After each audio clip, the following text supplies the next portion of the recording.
दोस्तों स्टडी 91 के online platform में आप सभी का बहुत बहुत स्वागत है। दोस्तों आज आप सभी के समक्ष पुनः हिंदी साहित्य की क्लास लेकर हाजिर हूं। जी हां दोस्तों, और ये क्लास आपके टीजीटी, पीजीटी और नेट जेआरएफ परीक्षा के लिए बहुत ही ज़्यादा इंपॉर्टेंट है। ठीक है, सवाल जो यहाँ पर हम चर्चा कर रहे हैं एक नए तरीके से पढ़ रहे हैं। दोस्तों सवाल पढ़ना बड़ी बात नहीं है, उत्तर याद करना बड़ी बात है। और आप तो जानते हैं कि नितिन सर इस मामले में माहिर इंसान है कि कैसे क्लास में ही सारी चीज़ों को याद करा दिया जाता है। ये आपको जानकर बड़ी हैरानी होगी। ठीक है, एक बार आप आज की क्लास देखिए, पसंद आएगा तो हिंदी साहित्य की जो सीरीज में चला रहा हूं, ठीक है, ये आप जरूर देखिएगा, क्योंकि इसी तरह के सवाल आप पेपर उठा के देख लो, परीक्षा में ऐसे ही सवाल पूछे जाते हैं। कुछ सवाल मैंने स्क्रीन पर भी रखा है। जैसे मान लीजिए एग्जाम में सवाल आया, हम होंगे कामयाब, हम होंगे कामयाब एक दिन। ये प्रसिद्ध कविता लिखा किसने है? बहुत सारे बच्चे जानते नहीं है। अब आप कहेंगे सर ऑप्शन दीजिए, मैं कहता हूं ऑप्शन नहीं दूंगा भाई मैं। ठीक है, सीधा सीधा सवाल पूछ रहा हूं, आपको जवाब देना। ठीक है, अगला सवाल, पृथ्वीराज रासो के बारे में बच्चा बच्चा जानता है सर। चंद बरदाई जी की लिखी हुई रचना है, आदिकाल में लिखा गया, पृथ्वीराज चौहान की स्टोरी बताता है। मैं ये नहीं पूछ रहा, सवाल पढ़िए पहले क्या लिखा है। पृथ्वीराज रासो को अंतिम रूप से पूर्ण किसने किया? इसका क्या मतलब सर, क्या चंद बरदाई ने इस रचना को पूरा नहीं किया था? यही तो मेरा सवाल है। ठीक है, यही तो मेरा सवाल है। देखिए टीजीटी पीजीटी के लेवल के सवाल जब आते हैं ना, तो ऐसे ही खतरनाक सवाल पूछे जाते हैं। ठीक है, अब आप अपने फ्लैशबैक में जाइए, एक नई कहानी पढ़िए।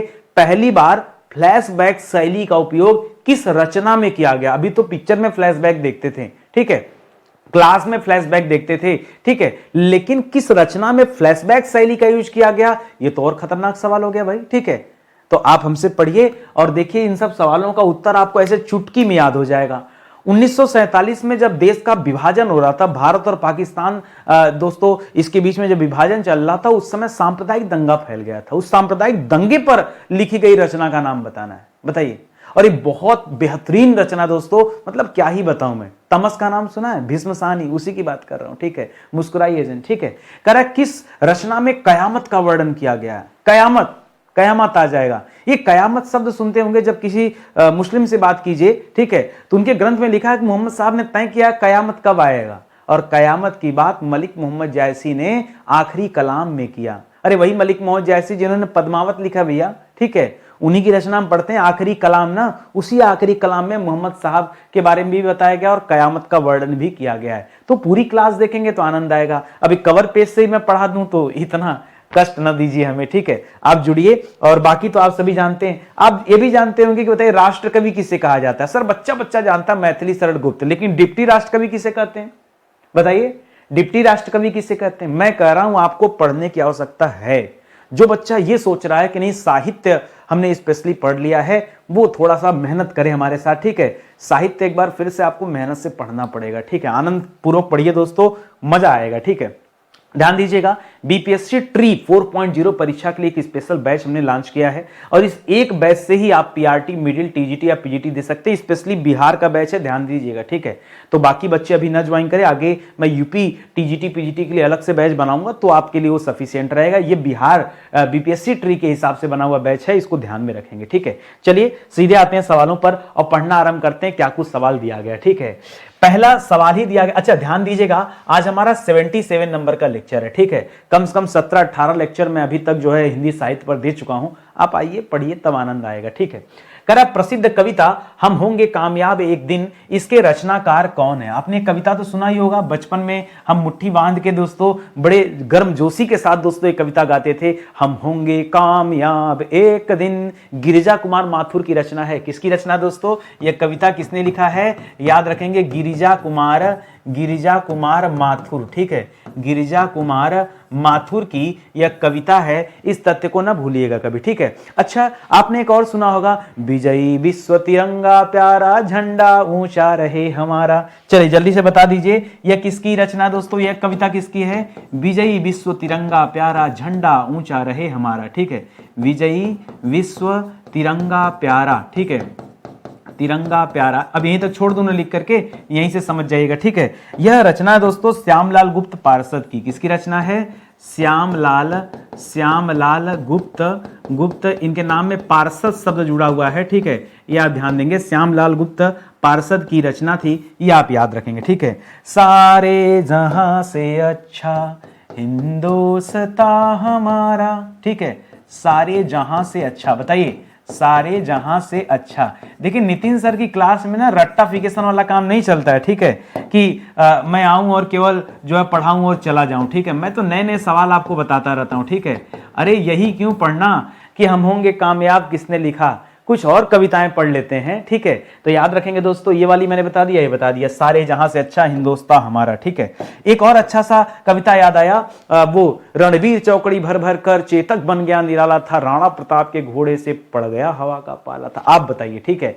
और चमक उठी सन 57 में, वो तलवार पुरानी थी, खूब लड़ी मर्दानी, वह तो झांसी वाली रानी थी। किसने लिखा है? ये तो सुभद्रा कुमारी चौहान जी की रचना हो जाएगी, ठीक है। थोड़ा सा नए वाले में आते हैं, एक और लिखेगा दोस्तों आप यहाँ पे, इंसाफ की डगर पे बच्चों दिखाओ चल के, ये देश है तुम्हारा नेता तुम ही हो कल के। इंसाफ की डगर पे, ठीक है, इंसाफ की डगर पे बच्चों दिखाओ चल के। बताइए यह किसकी रचना दोस्तों? नहीं पता होगा। देखिए ये दो तो पता होगा, ये तीन भी पता होगा, लेकिन ये वाला तो आपको बिल्कुल नहीं पता होगा। यह रचना है शकील बदायूनी की। क्यों ना पूछ लिया जाए परीक्षा में, बताइए। मुझे पेपर बनाना हो तो हालत खराब हो जाएगा। शकील बदायूनी, ठीक है, शकील बदायूनी की रचना है। आनंद आया कि नहीं पढ़कर? ठीक है, ज्यादा सवाल देखो मैं लेके नहीं आता, लेकिन जितना लेके आता हूं मजेदार, ठीक है, पढ़कर आपको आनंद आएगा। चलिए अगले सवाल पर चलते हैं। अगला सवाल दे रहा है पहला गिरमिटिया। पहला गिरमिटिया दोस्तों यह किसकी रचना है ये आपको बताना है, ठीक है। पहला गिरमिटिया, सवाल आता है सर गिरमिटिया किसे कहा जाता है? ये रचना तो मुझे पहले से पता था, लेकिन अभी हाल ही में मैं मॉडर्न हिस्ट्री की क्लास ले रहा था और महात्मा गांधी जी के बारे में पढ़ा रहा था, तो उसमें गिरमिटिया आंदोलन की बात आती है। गिरमिटिया आंदोलन ये अफ्रीका में चला था। महात्मा गांधी जी ने उसके लिए बहुत संघर्ष किया था, बहुत लड़ाइयाँ लड़ी, ठीक है। लड़ाई नहीं लड़ा था, आंदोलन पे बैठते थे और अंग्रेजों से अपनी बातें मनवाते थे, यही था अफ्रीका में बैठकर। लेकिन ये गिरमिटिया क्या था, जब उसके बारे में मैंने विधिवत अध्ययन किया, मजा आ गया। पता है, ऐसे ब्राह्मण या क्षत्रिय जो मैला ढोना शुरू करते थे, वो अपना जनेऊ त्याग देते थे, ठीक है। और उसके बाद दोस्तों नहीं वो तो अलग हो जाएगा, ठीक है, वो तो उसे भंगी कहा जाता है, वो अलग कहानी है, उसको साइड में रखिए। भारत से बहुत सारे मजदूरों को अफ्रीका ले जाया गया, उनको अलग अलग काम करवाया गया, कहीं खेती का काम लिया जा रहा है, कहीं उनसे और अन्य तरह के काम करवाए जा रहे हैं, ठीक है। जब अंग्रेजों ने अपनी कॉलोनियां बना दिया अफ्रीका में, तब की बात बता रहा हूं, ठीक है। तो भारत से मजदूर वहां जाते थे।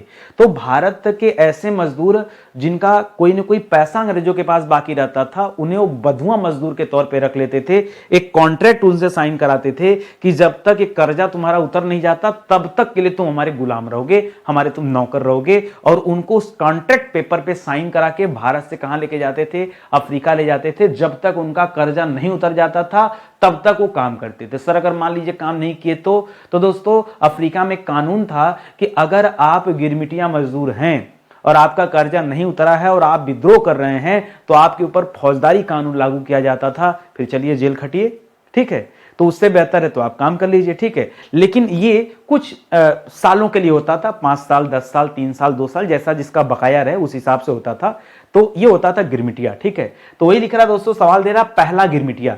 इस किताब में दोस्तों गिरमिटिया के बारे में बखूबी बताया गया। और जो पहला गिरमिटिया दोस्तों, इस किताब की रचना किसने किया है? गिरिराज किशोर ने किया है। किसने किया दोस्तों?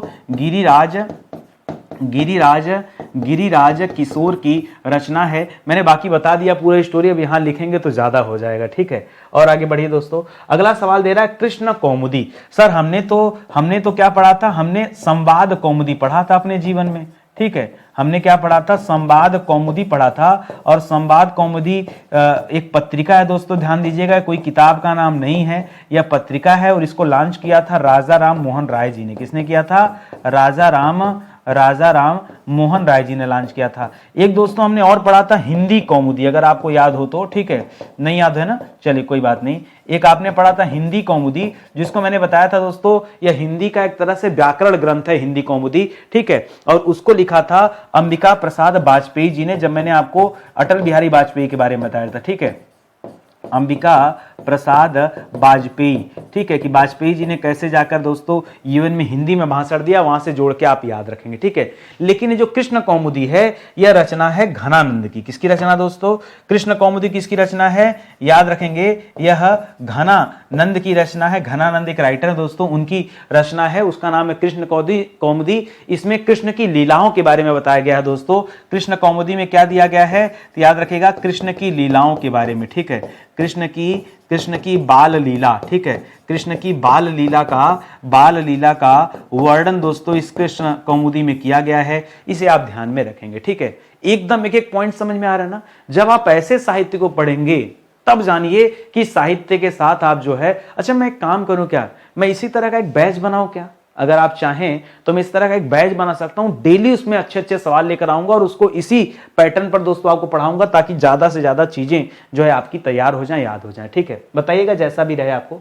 कर पृथ्वीराज रासो को अंतिम रूप से किसने पूर्ण किया? बहुत अच्छा सवाल दिया दोस्तों।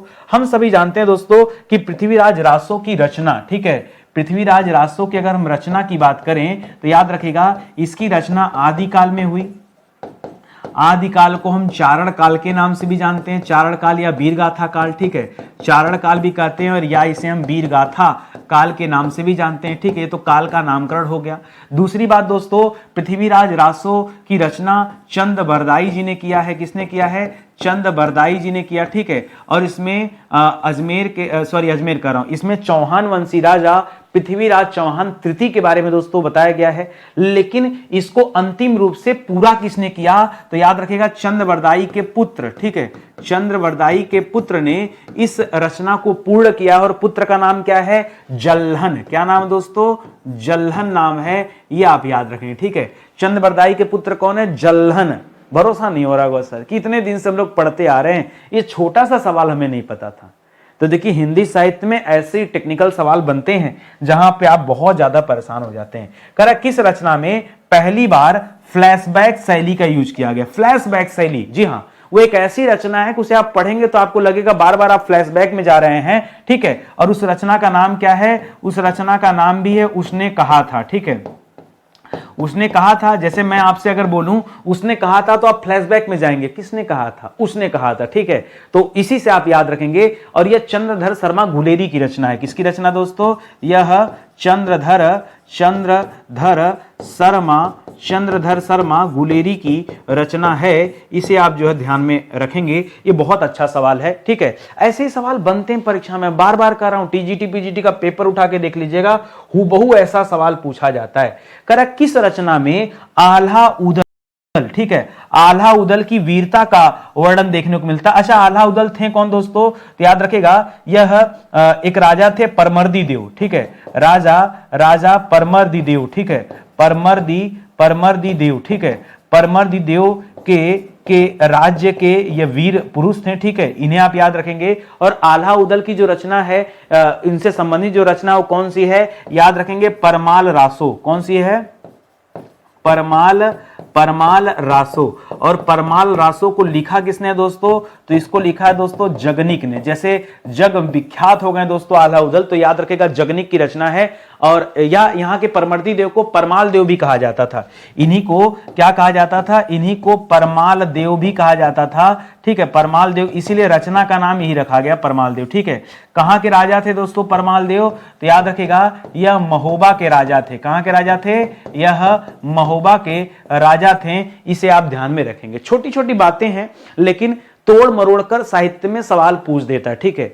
तो जब आप इस तरीके से पढ़ेंगे तो कभी भूलेंगे नहीं और अच्छा कॉन्सेप्ट मिल जाएगा आपको, तो बढ़िया से आपको चीजें याद भी हो जाएंगी, ठीक है। अगला सवाल दे रहा दोस्तों सुदामा चरित। अब सिंपल सी बात है, सुदामा चरित में किसके बारे में बताया गया होगा? याद रखेगा, इसमें कृष्ण और सुदामा की जो मित्रता है दोस्तों उसको उजागर किया गया है, ठीक है, कि मित्रता के बारे में दोस्तों बताया गया है, ठीक है। अच्छा, ये दोनों लोग दोस्तों किस आश्रम में रह के दोस्तों पढ़ाई करते थे? तो आपको याद होगा, यह आचार्य संदीपनी का आश्रम था, ठीक है, आचार्य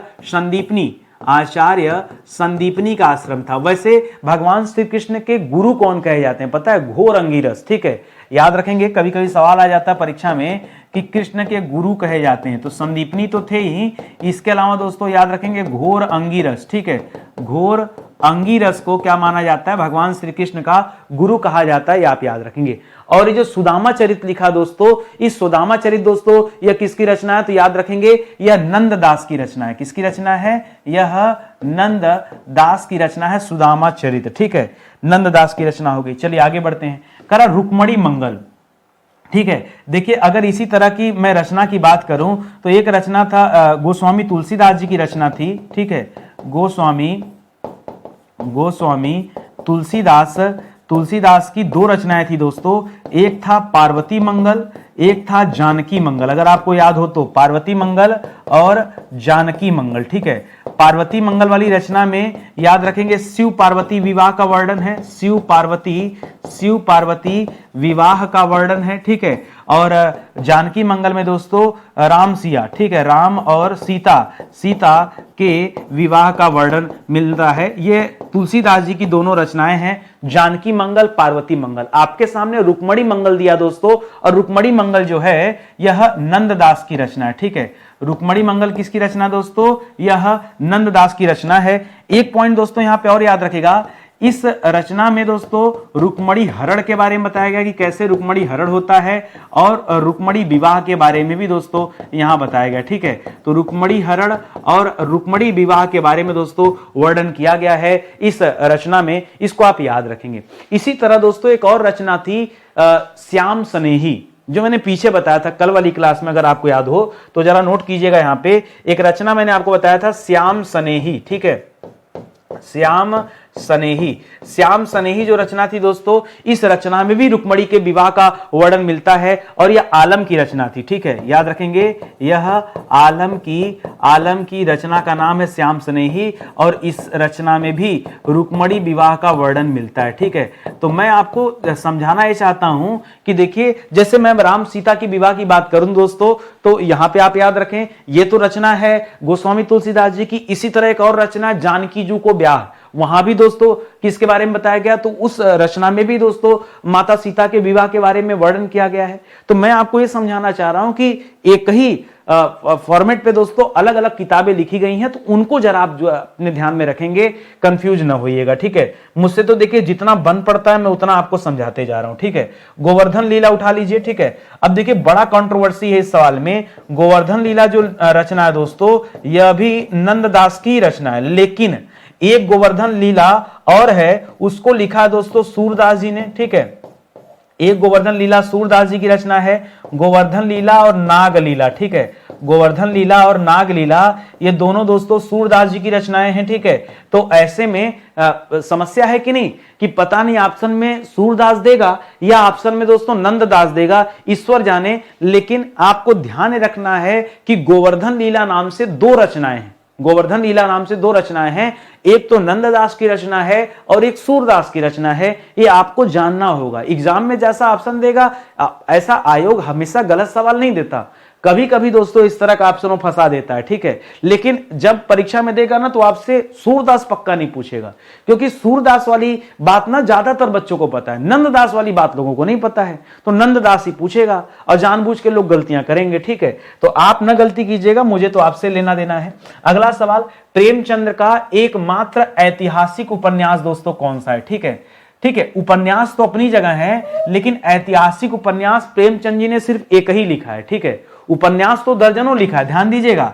अगर मैं प्रेमचंद जी के उपन्यास की बात करूं, ठीक है, तो उपन्यास दोस्तों प्रेमचंद जी ने दर्जनों उपन्यास लिखा है, दर्जनों उपन्यास। और कहानियां तो दोस्तों 250 प्लस कहानियां हैं, ठीक है, 250 प्लस कहानियां है, सबसे ज्यादा। और वैसे ही नहीं दोस्तों, इन्हें उपन्यास सम्राट कहा जाता है, आप तो ये भी जानते हैं इन्हें क्या कहा जाता है, इन्हें उपन्यास सम्राट कहा जाता है, ठीक है। हिंदी का उपन्यास सम्राट कहा जाता है, ठीक है, किसको, मुंशी प्रेमचंद जी को, ठीक है। और इनका एकमात्र ऐतिहासिक उपन्यास कौन सा है, रूठी रानी, ठीक है।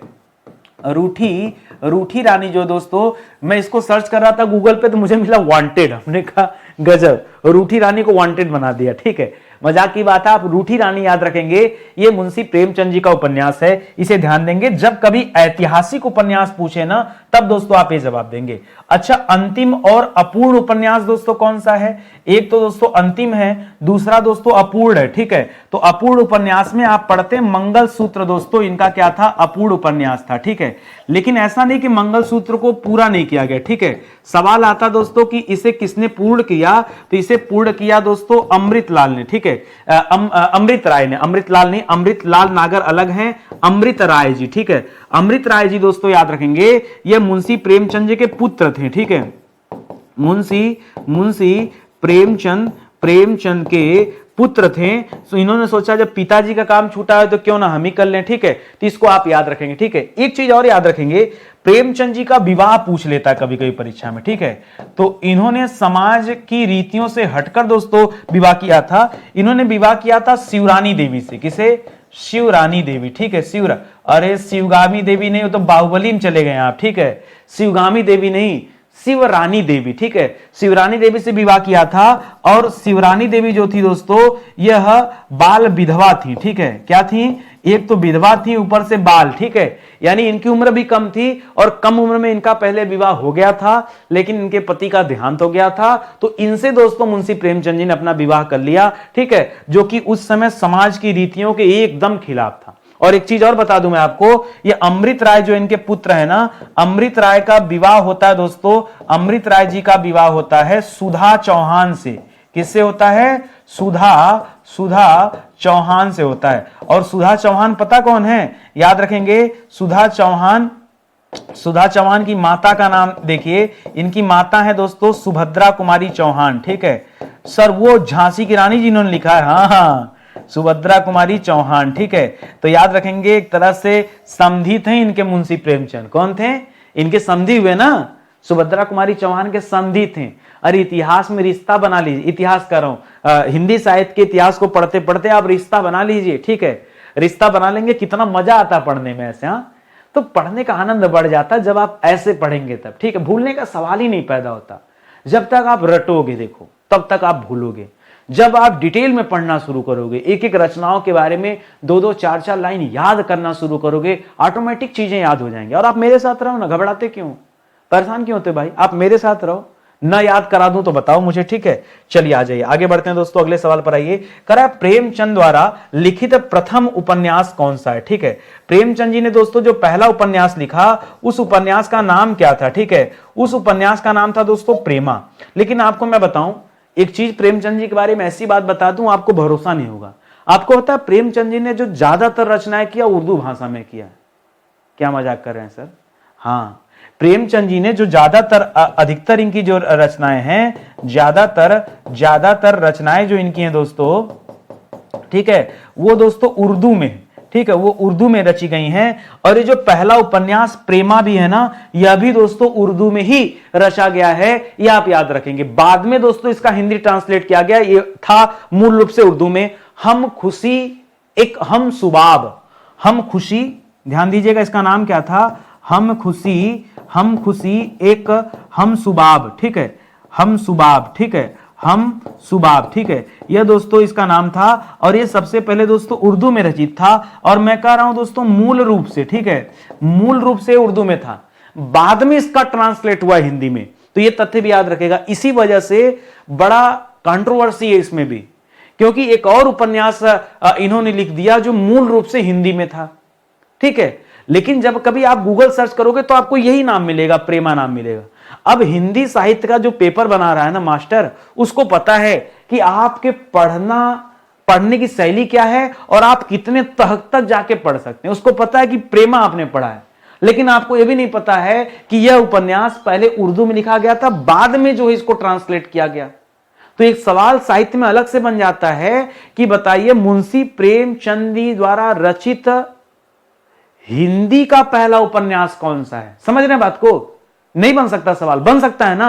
तो अब सवाल बनेगा तो क्या कहेंगे दोस्तों, अब इसका जवाब चेंज हो जाएगा। उसका नाम था कायाकल्प। क्या नाम था, कायाकल्प, ठीक है, और वो हिंदी में दोस्तों था। तो सवाल आता दोस्तों कि प्रेमचंद जी द्वारा मूल रूप से हिंदी में लिखित पहला उपन्यास, जो हिंदी में लिखा गया पहला उपन्यास, वो कौन सा था दोस्तों, वो था कायाकल्प। क्या था, कायाकल्प। दोस्तों आपको आनंद आ रहा पढ़कर तो बताइए, मैंने बहुत मेहनत करता हूं आपको पढ़ाने के लिए, ठीक है। इतनी अच्छी क्लास आपको फ्री में तो कोई भी नहीं दे सकता, चाहे आप जाके जहां पढ़ लो। लोग पेड में मेहनत करते हैं, फ्री वाली क्लास के लिए कोई मेहनत नहीं करता। वो फ्री के ऑडियंस को बस ऐसा झोला छाप समझते हैं कि बस इनके सामने आ भर जाना है, वाचिंग लाना है, व्यूज लाना है। हमने शुरू से जब से मैं पढ़ा रहा हूं, मैं कभी ऐसा सोचा ही नहीं कि क्या पेड और क्या फ्री में बच्चों से अलगाव करना। हाँ, एक बात है, जब आप पेड में आते हैं, जब आप हमें पैसे देते हैं, तब दोस्तों हम लाइबल हो जाते हैं, एक एक चीज बताने के लिए बहुत डिटेल में जाते हैं। और यहाँ यूट्यूब में फ्री वाली ऑडियंस है, इसलिए हमें ओवरऑल को लेके चलना है, सबको लेके चलना है ना, किसी एक को लेके नहीं चलना। वहां हम एक एक बच्चे को लेके चलते हैं, तभी आपको बुला रहा हूं कि आप आइए, एक बार मौका दीजिए, ज्वाइन कीजिए, ठीक है। अच्छा, जो आपने प्रेमा पढ़ा दोस्तों, उसके बारे में याद रखेंगे, ठीक है। जो आपने उपन्यास प्रेमा पढ़ा, जो आपने उपन्यास प्रेमा पढ़ा, ठीक है, उपन्यास प्रेमा पढ़ा, याद रखिएगा, यह मूल रूप से उर्दू में रचित, मूल रूप से उर्दू में रचित था। यह भी दोस्तों आप ध्यान में रखेंगे, ठीक है। अगले सवाल पर आइए। अगला सवाल दे रहा दोस्तों शिवा बावनी, ठीक है।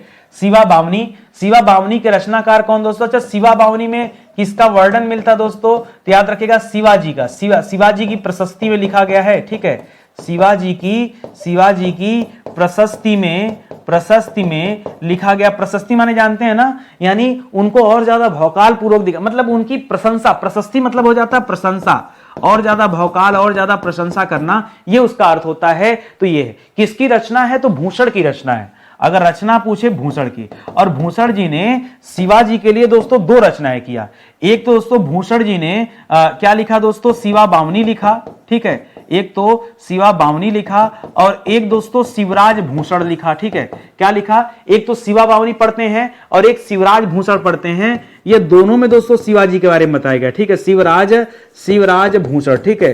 तो शिवराज भूषण में भी दोस्तों शिवाजी की ही प्रशंसा की गई है, इसे भी ध्यान रखेंगे। और दोनों रचनाएं दोस्तों किसकी है, भूषण जी की रचना है, इसे आप ध्यान में रखेंगे। अगला सवाल दे रहा है छत्रसाल दशक के रचनाकार कौन दोस्तों, तो इसके भी रचनाकार दोस्तों भूषण जी ही हैं, ठीक है। और इसमें दोस्तों उन्होंने छत्रसाल की प्रशस्ति किया है, ठीक है। छत्रसाल प्रशस्ति, समझ रहे हैं ना, राजा छत्रसाल की दोस्तों प्रशंसा किया है, यह आप याद रखेंगे। यह एक बुंदेला राजा थे, ठीक है, इनके बारे में जानिएगा। तो छत्रसाल की प्रशस्ति में दोस्तों यह रचना भूषण जी ने ही किया है, इसे भी आप ध्यान में रखेंगे। आगे बढ़िए। करा विभाजन के समय, विभाजन यानी भारत विभाजन, भारत का विभाजन दोस्तों कब होता है, 1947, ठीक है, 1947 में। करा उस समय जब विभाजन चल रहा था तो देश में सांप्रदायिक दंगे छिड़ गए थे, और उस दंगे पर लिखा गया उपन्यास दोस्तों कौन सा है, पढ़ने लायक उपन्यास है दोस्तों, इसका नाम है तमस। क्या नाम दोस्तों, तमस इसका नाम है। और इसको लिखा है भीष्म साहनी जी ने। किसने लिखा है, भीष्म साहनी, ठीक है। याद रखेंगे, ये साहित्य के भी भीष्म कहे जाते हैं, इनका नाम ही भीष्म नहीं है। और दो इनकी ऐसी गजब की रचनाएं हैं, आप भरोसा नहीं करेंगे, बहुत गजब की, आप आज के बाद भूलेंगे भी नहीं। रंग दे बसंती चोला मेरा उपन्यास है इनका, ठीक है। रंग दे बसंती चोला, ठीक है, रंग दे बसंती चोला, ठीक है, यह एक इनका उपन्यास है। और एक दोस्तों कबीरा खड़ा बाजार में, ये दोनों रचनाएं भी दोस्तों इन्हीं से संबंधित हैं, न भूलिएगा कभी, ठीक है। आप भीष्म साहनी के बारे में कितना जानते हैं कितना नहीं जानते मुझे तो नहीं पता, लेकिन आज की डेट में कम से कम ये 2-3 बातें आप याद रखने का प्रयास कीजिएगा। वैसे आप मेरे साथ है ना, मैं आपको भूलने भी नहीं दूंगा, समय समय पे आपको याद दिलाता रहूंगा, ठीक है। तो इस तथ्य को आप यहाँ पे ध्यान रखेंगे। अगला सवाल देखिए, करा भारतेंदु द्वारा अनुदित अधूरा नाटक कौन सा है, ये बताता है, ठीक, बताना आपको, ठीक है। देखिए भारतेंदु जी के द्वारा अनुदित अधूरा नाटक, आप हमेशा अधूरा वाले में ना खाली मुंशी प्रेमचंद जी के मंगलसूत्र के पीछे पड़े थे, और आज तो मंगलसूत्र के चक्कर में मैंने उनका विवाह भी करा दिया। हाँ, उनका पूरा एकदम फैमिली संधि उन्धी सब बना दिया, ठीक है। अब तो आपको पता हो गया होगा, ठीक है। लेकिन भारतेंदु हरिश्चंद्र जी की बात कर रहा है, इनके द्वारा अनुदित जो अधूरा नाटक है वो कौन सा है, उस नाटक का नाम है रत्नावली। रत्नावली। अब यहां पे दोस्तों एकदम ब्लंडर वाली कहानी शुरू होती है। ये जो रत्नावली दे दिया दोस्तों ना, यहां पे दोस्तों कहानी क्या शुरू होती है। एक राजा थे, उनका नाम था हर्षवर्धन। एक राजा थे, उनका नाम था हर्षवर्धन, ठीक है। एक राजा थे, उनका नाम था हर्षवर्धन, और हर्षवर्धन ने दोस्तों 3 रचनाएं कर दिया, ठीक है। एक रचना किया नागानंद, कोई बात नहीं। एक रचना किया प्रियदर्शनी, ठीक है, कोई बात नहीं। और एक रचना किया दोस्तों रत्नावली, ठीक है। तो दोस्तों इनकी भी रचना का नाम रत्नावली था। इस वजह से दोस्तों दोनों का नाम देखिए मैच कर रहा है, इधर भी रत्नावली और इधर भी रत्नावली। तो ध्यान क्या देना है कि अगर रत्नावली ज्यादातर ये वाला पूछता, हर्षवर्धन वाला पूछता आपसे, लेकिन एक रत्नावली अधूरा नाटक रहा है या अनुदित रचना भी है, भारतेंदु हरिश्चंद्र जी का है, अधूरा है रत्नावली, इसे भी आप ध्यान में रखेंगे, ठीक है। और हर्षवर्धन ने जिस रत्नावली की बात किया है, इस रत्नावली में उन्होंने रानी रत्नावली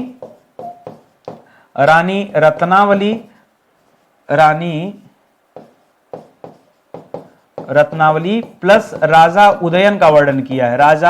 राजा उदयन का वर्णन किया हुआ है। मैं किसकी बात कर रहा हूं? मैं हर्षवर्धन की बात कर रहा हूं। हर्षवर्धन की जो रत्नावली है ना, उसमें दोस्तों रानी रत्नावली और राजा उदयन के बारे में बताया गया है, ये आप याद रखेंगे, ठीक है। प्रियदर्शिका इसको लिखिएगा, प्रियदर्शिका, ठीक है। चलिए और आगे आ जाते हैं अगले सवाल पर। अगला सवाल दे रहा दोस्तों कि हिंदी में यात्रा वृत्तांत लिखने की परंपरा का सूत्रपात माना जाता है, किसने किया? यात्रा वृत्तांत लिखना किसने शुरू किया? ठीक है, वैसे तो हम घुमक्कड़ी, याद रखिएगा किस लेखक को घुमक्कड़ी कहा जाता है दोस्तों? घुमक्कड़ी, ठीक है। घुमक्कड़ी किसे कहते हैं दोस्तों? तो याद रखिएगा राहुल सांकृत्यायन को कहा जाता है। हाँ, राहुल सांकृत्यायन को हम क्या कहते हैं? घुमक्कड़ी कहते हैं, इसे आप ध्यान में रखेंगे। लेकिन यात्रा वृत्तांत लिखने का श्रेय जो जाता है या इसका सूत्रपात जो किया है वह दोस्तों भारतेंदु हरिश्चंद्र जी ने किया है। किसने किया है? भारतेंदु हरिश्चंद्र जी ने किया है, इसे आप ध्यान रखेंगे। और कैसे किया दोस्तों? तो इन्होंने 2-3 रचनाएं इनकी मैं बता देता हूं, जैसे सरयू पार की यात्रा, इन्हीं की रचना है। सरयू पार की यात्रा, लखनऊ की यात्रा, हाँ, और मेहदावल की यात्रा।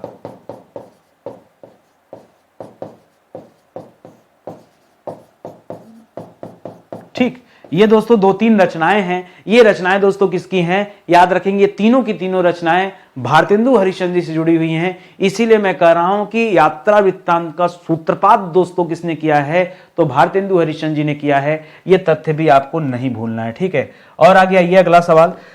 अगला सवाल दे रहा दोस्तों कि आधुनिक हिंदी साहित्य का पितामह किसे कहा जाता? आधुनिक हिंदी साहित्य का पितामह किसे कहा जाता दोस्तों? तो पितामह कहा गया है भारतेंदु हरिश्चंद्र जी को। किसे कहा गया दोस्तों?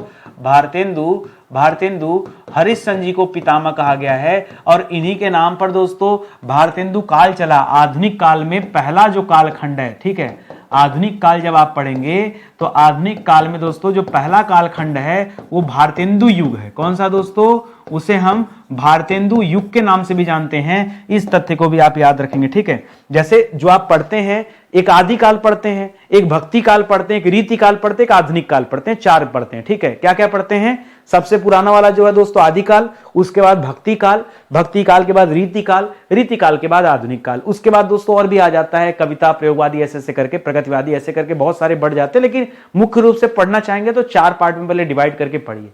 अरे पहले व्यवहार बनाइए, पहले अंदर न चले जाइए, ठीक है, धीरे धीरे समझिए। बाद में जब आधुनिक काल पढ़ेंगे तो उसमें आप भारतेंदु युग पढ़ेंगे, द्विवेदी युग पढ़ेंगे, ऐसे ऐसे अलग अलग दोस्तों, शुक्ल युग पढ़ेंगे, अलग अलग दोस्तों आपको मिलेगा, ठीक है। चलिए और आगे बढ़ते हैं। अगला लिख रहा है जानकी जू को ब्याह, ठीक है, जानकी जू को ब्याह। पीछे भी दोस्तों हमने क्या पढ़ा था? जानकी मंगल। पीछे हमने क्या पढ़ा था? जानकी मंगल दोस्तों किसकी रचना थी? मैंने बताया था कि जानकी मंगल जो है यह तुलसीदास जी की रचना है। और क्या बताया गया इस किताब में? तो माता सीता और भगवान रामचंद्र के विवाह के बारे में बताया गया। उसी तरह से जो जानकी जू को ब्याह है यह मंडन की रचना है।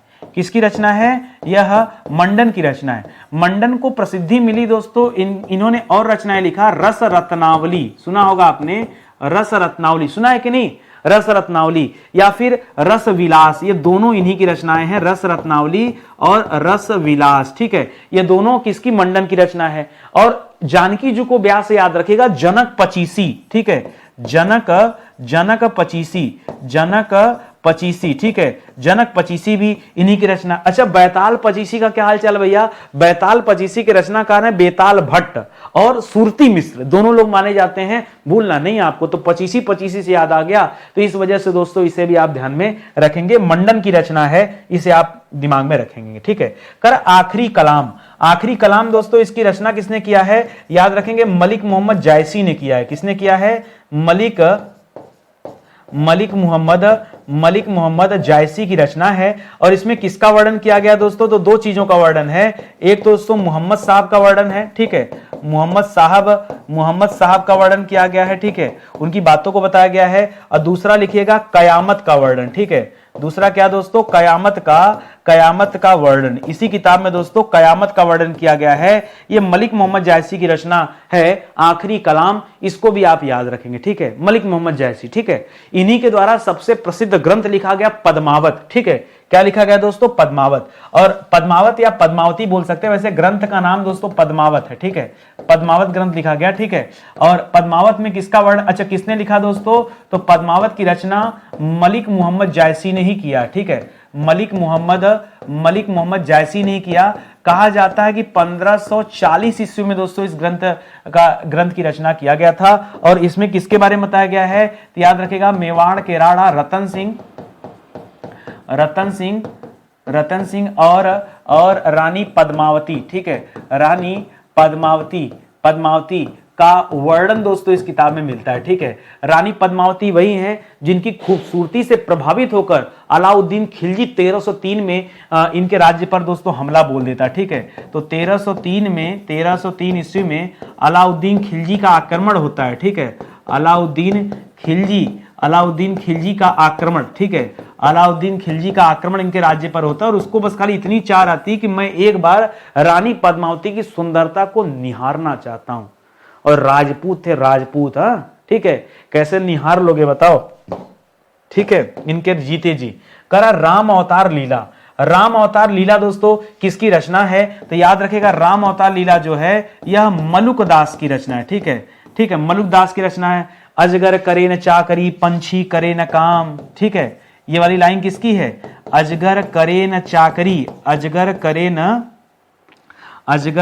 चाकरी, पंछी करे न काम, दास मलुका कह गए। पंछी होता, पक्षी नहीं, पंछी करे न काम। ठीक है, करे न काम, दास मलुका कह गए सबके दाता राम। किसकी लाइन है दोस्तों? ये मलुक दास की तो पंक्ति है। और मलुक दास की रचना का नाम क्या है? राम अवतार लीला। इसके अलावा भक्त बिरुदावली, भक्त बच्छावली नहीं पढ़ते थे आप? ठीक है, क्या पढ़ते थे?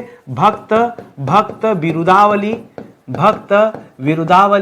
भक्त बच्छावली। ध्यान दीजिएगा, बिरुदावली और बच्छावली ये दोनों आप अलग अलग याद रखें। ठीक है, भक्त बिरुदावली, भक्त बच्छावली, यह भी दोस्तों किसकी रचना है? यह भी दोस्तों मलुक दास की ही रचना का नाम है। बाकी वाली पंक्ति दोस्तों याद रखेंगे, काम यहां से आपका चल जाएगा। ठीक है, और आ गया ये कर डिप्टी राष्ट्र कवि दोस्तों किसे कहा जाता है? अगर हमसे राष्ट्र कवि पूछ लेता, ठीक है, अगर हमसे राष्ट्र कवि पूछ लेता तो हम बताते कि राष्ट्र कवि कहा जाता है मैथिली शरण गुप्त को। ठीक है, मैथिली शरण गुप्त को कहा जाता है। और उनके सापेक्ष रामधारी सिंह दिनकर ने स्वयं को डिप्टी राष्ट्र कवि कहा। ठीक है, किसने कहा दोस्तों? तो याद रखेंगे रामधारी सिंह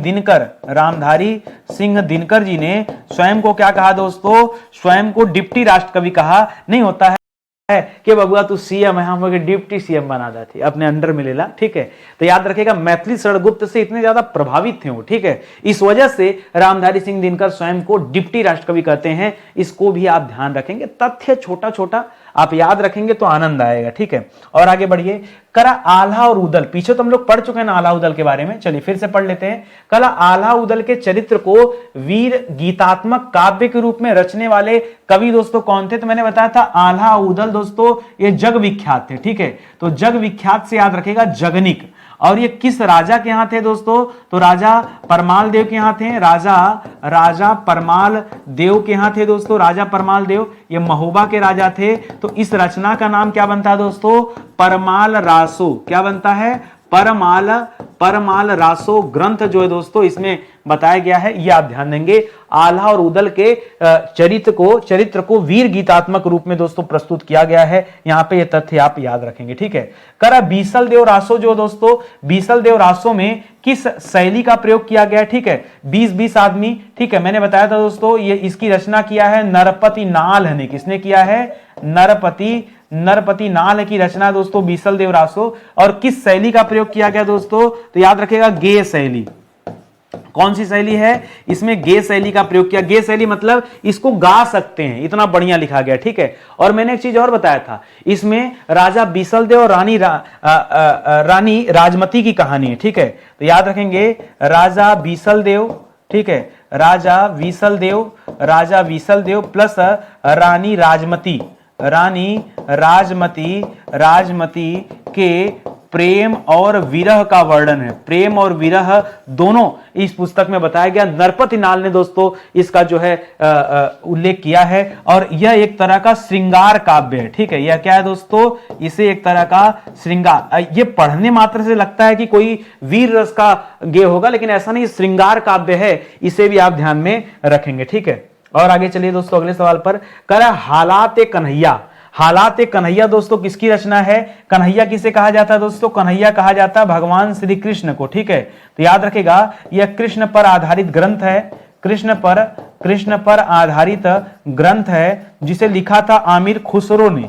क्या बात कर रहे हैं सर, हम तो मतलब सपने में भी नहीं सोच सकते कि आमिर खुसरो की रचना है हालात कन्हैया, ठीक है। मैं बताता हूं, आमिर खुसरो ने कृष्ण पर आधारित यह ग्रंथ लिखा। और आमिर खुसरो के जो गुरु थे, ठीक है, आमिर खुसरो किसे अपना गुरु मानते थे? निजामुद्दीन औलिया को, ठीक है। अरे जिन्होंने कहा था दिल्ली अभी दूर है, ठीक है, निजामुद्दीन औलिया की आज्ञा से, निजामुद्दीन औलिया की आज्ञा से रचना किया है, ठीक है। उनके गुरु ने कहा था इस पर रचना करने के लिए, तब दोस्तों हालात कन्हैया लिखा है। अब याद रहेगा आपको? सर अब इतना बता दिए तो कहां भूलेंगे, ठीक है। इस दिमाग को भूलने के लिए कुछ मौका चाहिए, आप तो मौका ही नहीं छोड़ रहे हैं, ठीक है। मेरी क्लास का यही फायदा है। देखिए क्या फर्क पड़ता है कि हम 200, 300, 500, 1000 पढ़ जाएं। थोड़ा सा अपना व्यवहार बदलिए आप, ठीक है। नंबर आप क्वेश्चन में मत जाइए, याद करना इंपॉर्टेंट है, क्वेश्चन की महत्ता जरूरी है। हाँ, क्वेश्चन की महत्ता जरूरी है कि क्वेश्चन कितने महत्वपूर्ण है। यदि आप तैयारी कर रहे होंगे तो दोस्तों मुझे महत्ता बताने की आवश्यकता नहीं कि क्वेश्चन महत्वपूर्ण है या नहीं है, आप बखूबी जानते हैं। मुझे तारीफ के पुल बांधने की कोई आवश्यकता नहीं है। करा विद्यापति दोस्तों ये किसके आश्रित कवि थे? विद्यापति, बड़ा गजब सवाल दे दिया। हम तो हमेशा इनकी रचना के बारे में पढ़ते रहते हैं, लेकिन आज अलग सवाल दे दिया। अच्छा, ये अलग अलग टाइम में 3 अलग अलग राजाओं के यहां आश्रित कवि रहे हैं, जिनमें पहला नाम था दोस्तों कीर्ति सिंह। आपको कैसे पता सर? आपको कैसे पता सर? आइए पहले पता करके बता देता हूं कैसे पता, ठीक है। इनको दोस्तों अभिनव जयदेव की उपाधि दिया गया था, ठीक है। किसे? विद्यापति को ही दिया गया था अभिनव जयदेव की उपाधि। और विद्यापति जो थे दोस्तों, इन्हें मैथिल कोकिल कहा जाता है। क्या कहा जाता है? मैथिल कोकिल भी बुलाया जाता है, ये आप याद रखेंगे।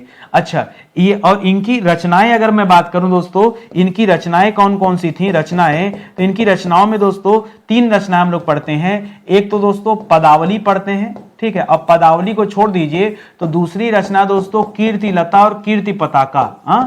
कीर्ति लता और कीर्ति पताका, ठीक है। कीर्ति लता और कीर्ति पताका, ये आप याद रखेंगे। तो राजा कीर्ति सिंह के यहाँ थे, तभी दोस्तों इन्होंने कीर्ति लता और कीर्ति पताका लिखा है, ठीक है। इस वजह से दोस्तों हमें याद है कि ये कीर्ति सिंह के यहाँ थे। तो पहले तो दोस्तों कीर्ति सिंह के यहाँ थे, फिर बाद में जब कीर्ति सिंह का शासन समाप्त हो गया तो शिव सिंह के यहाँ थे, ठीक है। शिव सिंह के यहाँ, फिर बाद में इनका भी शासन समाप्त हो गया तो नरसिंह के यहाँ थे, ठीक है। नरसिंह के यहाँ। इस तरह से दोस्तों ये 3 राजाओं के बारे में पता चलता है। जब आप आमिर खुसरो के बारे में पढ़ते हैं तो आमिर खुसरो ऐसे 7 सुल्तानों का काल देखा था। ध्यान दीजिएगा, जब आप आमिर खुसरो के बारे में पढ़ते हैं, आमिर खुसरो के बारे में पढ़ते हैं तो आमिर खुसरो ने 7 सुल्तानों का काल देखा, 7 सुल्तानों का काल देखा था। उनके राज दरबार में आमिर खुसरो रहा था, मतलब जब तक वो जिंदा था तब तक 7 राजा बदल गए भैया, ठीक है, 7 राजा बदल गए, ये आप समझिएगा, ठीक है।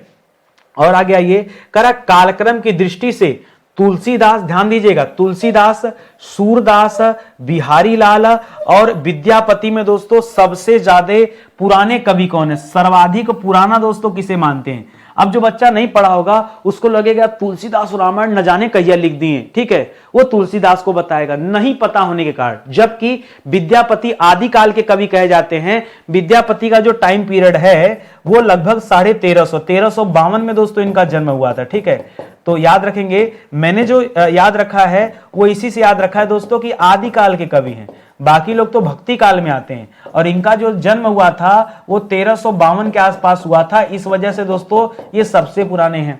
नहीं सर हम नहीं मानेंगे, हम इसके बाद आप बताइए कि विद्यापति के बाद कौन है, ठीक है, विद्यापति के बाद कौन है। विद्यापति के बाद सूरदास बड़े हैं, तुलसीदास से ज्यादा बड़े कौन है दोस्तों, क्या बात कर रहे हैं सर, सूरदास बड़े हैं तुलसीदास छोटे हैं, हाँ यही बात कर रहा हूं। 1478 में दोस्तों जन्म हुआ था, 1478 में दोस्तों सूरदास का जन्म हुआ है, ठीक है। और फिर सर तुलसीदास का नंबर इनके बाद आता है। तुलसीदास जी का जन्म दोस्तों कहा जाता है कि 1511 में हुआ था। कब हुआ था, 1511 में हुआ था। और ये दो सूरदास और तुलसीदास दोस्तों दोनों लोग भक्ति काल के कवि हैं, ठीक है। और लास्ट में आएगा दोस्तों बिहारी लाल, ठीक है। बिहारी लाल दोस्तों रीतिकाल के कवि हैं और रीतिकाल सबसे लास्ट में आता है, ये आप याद रखेंगे। और रीतिकाल में इनका जन्म बताया जाता है 1595 ईस्वी, तो ऐसे आप करके याद रखेंगे, ठीक है। विद्यापति, अब परीक्षा में आता सवाल, बच्चे क्या है कि अंदाज लगाते हैं, पढ़े तो है नहीं कभी, तो हमेशा अंदाज लगाते हैं। उनको लगता है रामचरितमानस बहुत पुराना ग्रंथ है, तुलसीदास से ज्यादा पुराना कोई होगा ही नहीं, और ऐसे में दोस्तों गड़बड़ी हो जाती है, ठीक है। तो इसको जरा आप आराम से पढ़िएगा, ध्यान दीजिएगा, बहुत इंपॉर्टेंट सवाल अपने आप में, और इस तरह के सवाल साहित्य में बनते रहते हैं, ठीक है। तो इसी तरह से आज का सेशन समाप्त होता है। जो बच्चा हमसे हिंदी पढ़ता है वो तो बहुत ज्यादा प्रेरित है कि सर हिंदी तो बड़ा बढ़िया पढ़ाते हैं आप, ठीक है। कभी जीएस पढ़ के देखो भाई, मैं कितने दिन से आपको बुला रहा हूं जीएस। एक दिन आप मेरा एक बैच ज्वाइन कर लिए ना, ये एक बैच ज्वाइन करने के बाद आपको ऐसी लत लग जाएगी कि आज जितना रिक्वेस्ट मैं कर रहा हूं कल उससे ज्यादा रिक्वेस्ट आप करेंगे। नहीं सर हमको आपसे ही पढ़ना है, और आप कब ला रहे हैं बैच ये बताइए खाली, ठीक है। एक काम करो, मैं कह रहा हूं मत ज्वाइन करो बैच, मैंने हर एक बैच में डेमो दे रखा है, और कुछ स्पेशल डेमो दोस्तों मैंने इस मॉडर्न हिस्ट्री के बैच में भी दे रखा है। एक बार आप डेमो देख लो, डेमो देखने के बाद ये लगेगा आपको कि बैच ज्वाइन करना चाहिए या नहीं करना चाहिए, ठीक है। और आज भले ना ज्वाइन करो, लेकिन जब कभी आपको मौका लगे, आपकी अंतरात्मा जागेगी तो आप खुद ही आ जाएंगे ज्वाइन करने के लिए। लेकिन कब, जब आपको दुकान पता होगा कि भाई फला दुकान पे सामान अच्छा मिलता है, तभी ना आप जाके खरीदेंगे। तो पहले आप आइए, डेमो देखिए, डेमो देखने का कोई चार्ज नहीं है, फ्री है। आप स्टडी 91 ऑफिशियल का एप्लीकेशन डाउनलोड कर लीजिए, सारी क्लासेस वहां पे दिख जाएंगी पेड कोर्स में, और वहां पे आप आ जाइए, देख लीजिए, ठीक है। बाकी हिंदी के लिए स्पेशली हमारा इंडिविजुअल बैच है, जो बच्चा बीपीएससी के लिए चाहिए बैच ज्वाइन करे, जो बच्चा खाली क्वेश्चन आंसर, कुछ बच्चे ऐसे हैं उनको लगता है कि सर हमको हिंदी का क्वेश्चन आंसर चाहिए खाली, आप पढ़ाइए जैसे यहां पढ़ा रहे हैं आप पढ़ाइए, हम धुआंधार सवाल हल करते हैं, ठीक है। तो उनके लिए दोस्तों अलग से क्विज वाला बैच है, ये क्विज वाला बैच 349 रुपए, बताइए 350 रुपया भी, इसी 350 में टैक्स भी देना हमको 18%, काट लीजिए। बताइए कै रुपया नितिन सर के जेब में जा रहा है, ईमानदारी से बताइए कितना रुपया नितिन सर को मिल रहा है। 350 में से 18% टैक्स का पैसा काट लीजिए, तो ये बताइए मुझे 6 महीना बैच की वैलिडिटी है, 50 रुपया आपके जेबा से नहीं खर्चा हो रहा है। अरे 50 रुपए खर्च करते तो 6 25 30 300 रुपया खर्च करते, जबकि 350 में बैच है तो 18% तो कट न गया जी, ठीक है। तो काटिए 18%, समझ में आ जाएगा आपको। मैं आपसे बार बार कर रहा हूं, क्वालिटी बहुत अच्छी क्लास की, हर एक क्लास में डेमो मैंने दे रखा है, आप आइए ज्वाइन कीजिए खाली, ठीक है। बाकी बीपीएससी के लिए भी बैच चल रहा है, तो आप जल्दी से आइए, जितना जल्दी हो बैच ज्वाइन कर लीजिए। बैच के अंदर ही दोस्तों इस क्लास का पीडीएफ भी अवेलेबल कराया गया है, तो वहां से आप डाउनलोड कर सकते हैं फ्री पीडीएफ, ठीक है। मिलते हैं दोस्तों अगले लेक्चर में, तब तक के लिए बहुत बहुत धन्यवाद आप सभी का। जय हिंद, जय Bharat, thank you so much.